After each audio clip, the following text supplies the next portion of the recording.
I'm gonna sneeze. Yep. Hey, listen.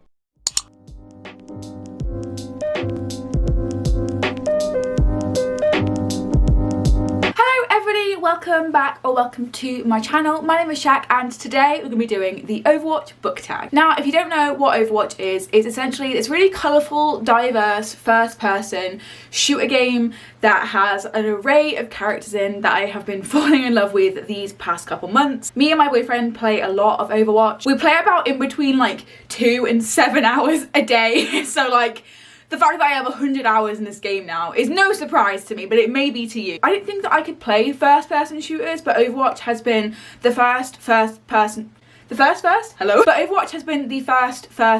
shooter game that I have been able to play without getting motion sickness. So I'm really grateful of that. It has kind of like made me adapt to my settings and some of the ways in which I play games so that I can play as first-person shooters in the future. So when I was looking for tag video ideas and like inspiration on BookTube and other places and stuff like that, I thought maybe there would be an Overwatch book tag, and if there wasn't, I was gonna make one. Luckily, I got saved a job and there is already an Overwatch book tag, which brings me to this video, and I am so excited to do this tag. So this tag was created by SilverWolfReads, and there are 30 questions because there's like 30 characters, and there's basically a question for every character, so we might as well just get into it. It's going to be quite a long video if I don't just go ahead and do it now, but we're going to start off with tanks, move on to DPS, and then go to heal. So I don't usually play tank. If I'm going to play tank though, I probably would go for d.va or Orisa, but we'll start off with the tank questions nonetheless. The first tag question that is related to tanks is for Roadhog. The prompt for him is to pick a book that had me hungry for more. So the book that made me hungry for more has to be Thunderhead by Neal Shusterman. So I read Scythe and Thunderhead pretty close together, and when I realised that The Toll wasn't coming out for another year and it kept getting pushed back and pushed back, after reading this book and the first book, Scythe, also by Neal Shusterman, I was genuinely starving for more. Hungry is an understatement. Like, I was starving for The Toll to come out. Not going to go into detail about what all the plots are about because we do have a lot of questions to get through and a lot of books to answer with, but I will leave all the Goodreads pages down below so you can go ahead and read more about them if you want to, but this definitely left me hungry for more. The next tank on our list is the one and only d.va, and her prompt is to pick a book based on a gamer. This one was really easy for me because there are an array of books on my shelves, both about gaming in general and more specifically the streaming industry, so I decided to go ahead and pick one that I read recently, well last year, and that is Don't Read the Comments by Eric Smith. Again, the link to the Goodreads page of Don't Read the Comments will be down below, but this surrounds d.va, who is a streamer, and also Aaron, who is a aspiring games developer, and it's basically about them two coming together to deal with the racism in the gaming community. It's very good and very apt for this prompt. Next for tanks we do have Reinhardt, and his prompt is to pick a book that was my shield and my escape. For this one I'm definitely going to have to go with Chain of Gold by Cassandra Clare because I read this last year amidst the pandemic and it was one of the very few books that really stood out to me last year. This was just like my shield from 2020, and the Shadowhunter Chronicles is always one that is like really close to my heart. And I love it so much, so definitely Chain of Gold, which came out last year. Next we have Hammond, aka Wrecking Ball, and his prompt is to pick a fast-paced book I finished in one sitting. I have a fuck ton of books that I have finished in one sitting because I used to do readathons quite a lot, like very often I used to do readathons, so I decided just to pick something that I read in a readathon. This question I decided to answer with Challenger Deep by also Neal Shusterman. We've got another Neal Shusterman book on this list. I finished this in a Reading with the Seasons readathon, which unfortunately is no longer going ahead because of personal reasons, but I will leave a link to the vlog in which I read this in. But I thought this was really good. It's about schizophrenia and the representation of somebody who we follow in two perspectives, I believe. One of like his real life struggles with schizophrenia, and then number two where he believes he's like on a ship and he's like trying to answer to a captain and stuff like that. It was really well done and fast paced, and I finished it in one sitting. Next in terms of tank we have Winston. Winston's prompt is to showcase a book that I'm dying to dive into. I had to answer with Legendborn by Tracy Dion for this one, as it's about a young woman, our main protagonist, who is unleashing her powers on the rest of the world after her mother has just died, and I think it's going to be very magical, very whimsical, and all about trauma and her relationship with her mother. So I'm very excited about this one. Next we have none other than Arisa, and her book prompt is to pick an adorable book that features puppies because of the emote that Arisa does have. I do have this on Overwatch, which is Chef's Kiss. Bieber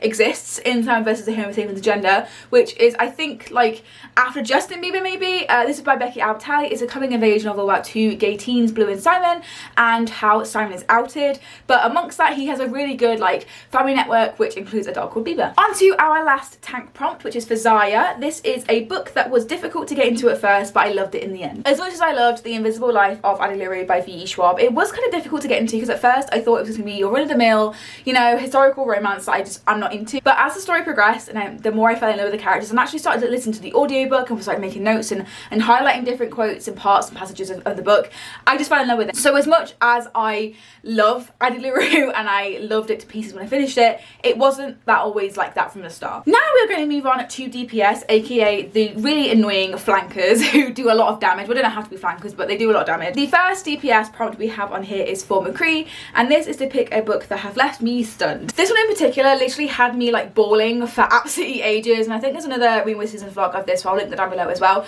But this one is The Way I Used to Be by Amber Smith. This one is about our main protagonist Erin, who has a lot of troubles and anxieties, but mostly surrounding her abuse and the fact that she was raped. And this story centers around that day, but like every 4 years or something like that. I was really confused with the timeline and stuff, but the way it's done is so raw and genuinely had me shocked and stunned, which is why it's perfect for this prompt. Our next prompt follows Ash, and this is to pick a book where the main character is useless and the sidekick does all the work. This seems like a really biased prompt against Ash. What's everyone's problem with Ash? I actually really like her.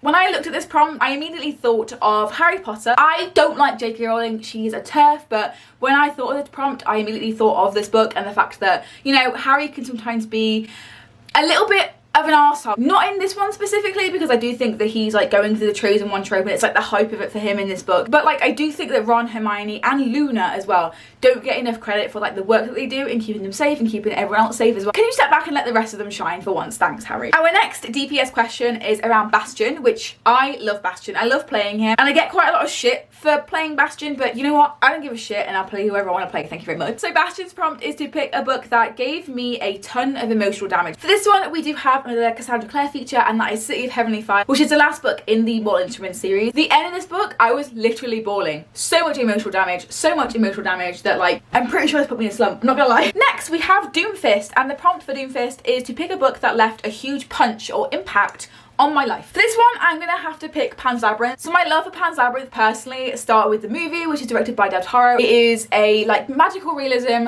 tale about the Spanish Civil War. I just said Spinach War. Or just after the Spanish Civil War, known as the peace years, which it wasn't that peaceful at all. This love for the movie obviously made me go down avenues like reading the book and collecting loads of stuff to do with the movie and the book, such as pop vinyls and stuff like that. And like I have a film snippet from the movie and it has just left a huge punch or impact on me. And I could not be more grateful because it really has shaped who I am as someone who enjoys stories. Del Toro is a freaking genius, man. I don't know what else to say, but yeah, my answer for this one is Pan's Labyrinth. Next, we have a prompt for Genji, the most annoying DPS that ever existed. Genji's prompt is to pick a book with cyborgs in it. This is the same answer as probably a lot of people also doing the tag, and indeed the person who made this tag, and that is Cinder by Marissa Meyer. This is the first book in the Lunar Chronicles series, which we follow Cinder, who is a cyborg, and it's just basically like a robotic cyborg-ish retelling of Cinderella. But yeah, so we have a lot of cyborgs, a lot of drama, and perfect for this prompt. It's very good and I really want to reread it again. Next, we have the second most annoying DPS there is, and that is Hanzo. His prompt is to pick a book with dragons in it. I didn't think I had any books with dragons on my shelves. Turns out I do, and that is The Last Magician by Lisa Maxwell. This has, I believe, a dragon on the cover. I have no idea if that's actually a dragon or not. I haven't actually read this, but I googled books with dragons in because I was really confused and I just didn't want to not do the tag because of one question, and it's Hanzo, and I was not going to let Hanzo beat me again. And this came up, was one of the first search results that I googled with books with dragons in. So here you go, there you are, have it. Next, we have another annoying DPS, and that is Junkrat. His prompt is to pick an Australian author. Didn't realise that Junkrat was Australian. I thought he was British. That's how bad the accent is. I thought he was British, but alas, he is Australian. This is a book I actually DNF'd. I didn't realise that the author was Australian, but that is Marcus Zuzak, and the book I'm talking about is The Book Thief. I didn't really like this as much as everyone said. I think it was very overhyped in my mind, and I don't think I gave it enough of a chance, but again, I just have no interest in like restarting it. I DNF for a reason, like goodbye. But yeah, The Book Thief, apparently Marcus Isaac is Australian. Apparently Junkrat is also Australian. Who knew? Like literally, I think everyone else did, but I just didn't pick up on that. Next we have May, who I also play. Her prompt is to pick a book that was beyond annoying but secretly lovable, because May is really cute, but yeah, she's quite annoying with her ice walls. Especially if you fuck up your own too. Like once I killed a roadhog with an ice wall and he literally left the game. For May's prompt, I have decided to answer with Grace, the graphic novel novella, which is based on Jeff Buckley. I love Jeff Buckley's music, I really do. I was actually not born when Jeff Buckley unfortunately passed away. He died in a tragic like freak accident, but I was really excited to read this and get to know more of his story, which I think that it did. I think it achieved that. The art style of this is phenomenal, and I really would recommend if anyone would like to read this, because it is really good. Although that I do love this book, it was quite annoying that like the author decided to wrap up on Jeff Buckley's death and like confirm it as suicide, when it's quite like well known and infamous that Jeff Buckley, it's not really clear if he did kill himself or if he did just die by accident. But she painted him as this really depressed person who had every intention to kill himself. I just feel like that was wrong to conclude on, even though she may have her own personal like theories. It's not really right to portray it as true. That's what kind of like got under my skin a little bit. Next we have Farah, who when she is powered up by Mercy is a deadly bitch. The prompt for Farah is to pick a book that took me to the sky. For Farah's prompt, I'm gonna pick Love and Gelato by Jenna Evans Welch. This takes place in Tuscany after our main character Lena's mother has died, and she kind of goes to Tuscany to like make up for the fact that her mother's died and she never really got to experience what her other side of the family is like. And it took me to the skies because it really made me want to visit Tuscany in Greece. I think it's in Greece. Is it in Greece? Tuscany's in Italy.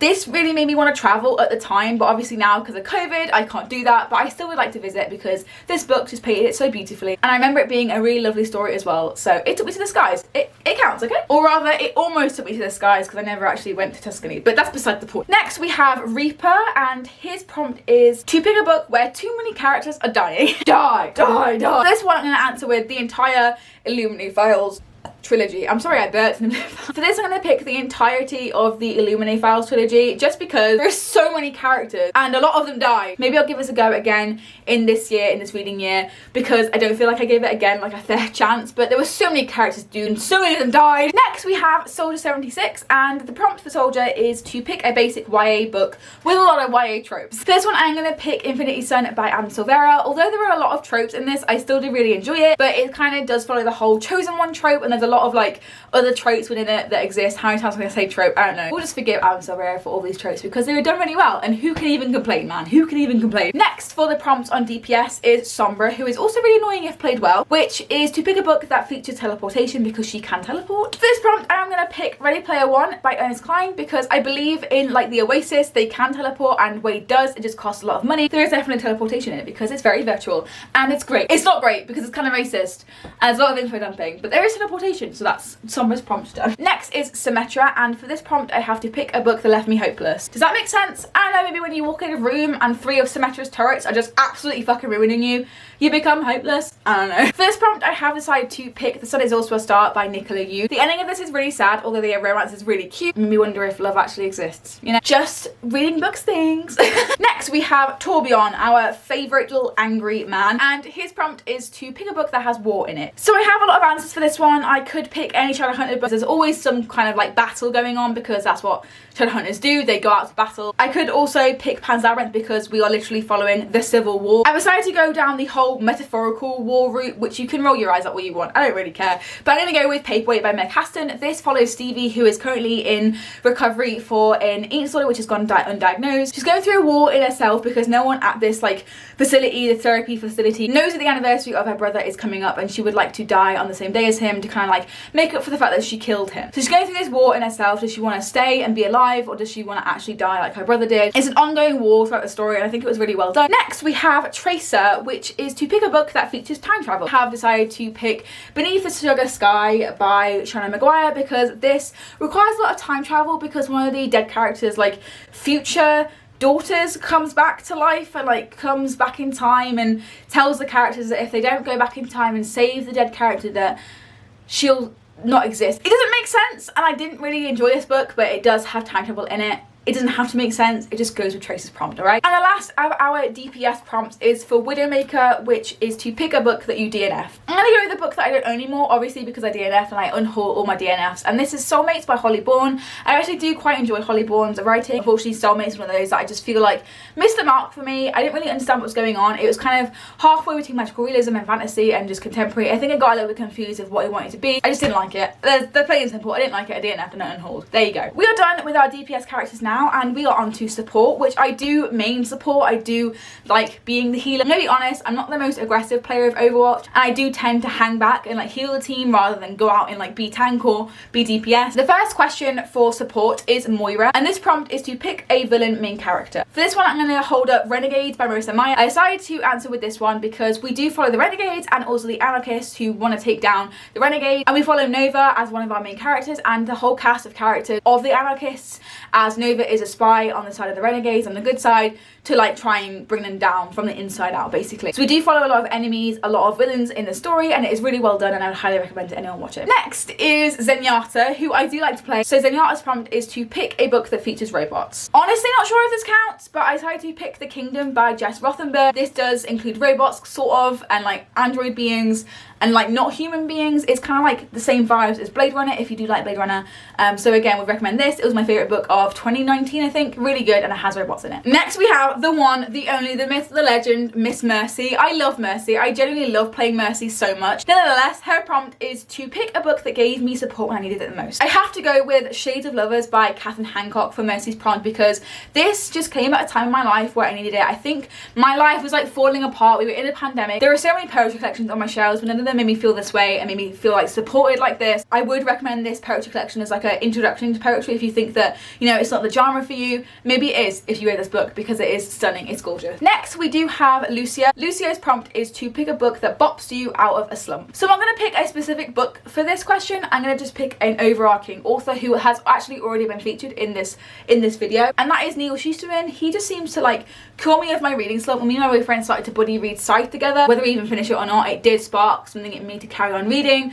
And I thank him for that, really, because it was his idea to buddy read. And if I hadn't read that Neal Shusterman book, God knows if I'd even been like making videos again. So thank you, Neal Shusterman, for being a very talented writer. Next we have Brigitte, or Bridget. I'm not entirely sure how to pronounce her name. Please let me know how to pronounce it. So Brigitte's prompt is to pick a book with rallied friendship groups. And I'm going to pick for this one the entire Heartstopper graphic novel series by Alice Oseman. This is a really light, fluffy, contemporary LGBTQ+ queer graphic novel series which depicts the coming out of both Nick and Charlie, who both like men and are in a loving relationship. This one has a really diverse cast of characters and they're very strong in their friendships, and I really enjoy this series just because of all the characters and how fluffy and light-hearted and like just really easy fluffy reads that they are. Next we have Anna. So Anna's prompt is to pick a book with a beautiful front cover. For this one I have to say that Tiffany D. Jackson's covers in general are gorgeous, but I have decided to go with Grown, which, look at this cover. This cover is absolutely stunning. First of all, I love the fact that we have a non-white main character on the front. She has no makeup or accessories on or anything like that. It's just this one golden hoop earring, which really complements the yellow and gold and brown tones of the book. While we're here, I also do think that Let Me Hear a Rhyme, also by Tiffany D. Jackson, has a beautiful cover. Again, it has these orange, yellow, golden tones, as well as some more non-white main characters, and I really like to see that on book covers. It just makes for a beautiful, unique cover. Look at this. It's stunning. It's gorgeous. And last but not least, we have Baptiste, and the prompt for Baptiste is to pick a book that healed and fulfilled me. For this, I'm going to have to answer with the entire Pillow Thoughts series. Now, this is a series of poetry collections by Courtney Peppernell, and they certainly like helped and supported and healed me throughout times of distress, like all poetry does, to be honest. Again, a staple for if you want to get into poetry. And there we have it. That is the Overwatch book tab completed. Again, I will leave all the links to the Goodreads pages of all these books that I've talked about, because I have very lightly skimmed over what they're about, and I think that some of these books mentioned are really good, some of my favourites, so do check out the description. I'll also leave links to the original blog post of the original creator, which was SilverWolfReads, I believe. I'll also leave any links to videos that I've mentioned in case they perked your interest. But if you like this video in particular that you just watched, please give me a thumbs up and my channel a subscribe for more content like this. I do have more gaming and book related content coming very soon. I hope that you enjoy any reading that you do or any productive activity that you get done, and I hope to see you in my next video, which will be tier ranking John Green's main characters, like in the tier rank list. It's going to be so good. I'm going to roast the fuck out of them. Okay, I will see you then. I hope you're having a wonderful day, and I hope that you are okay and you join me for the next video. I don't know, outros are hard, okay? Thank you so much for watching. Goodbye. Bye.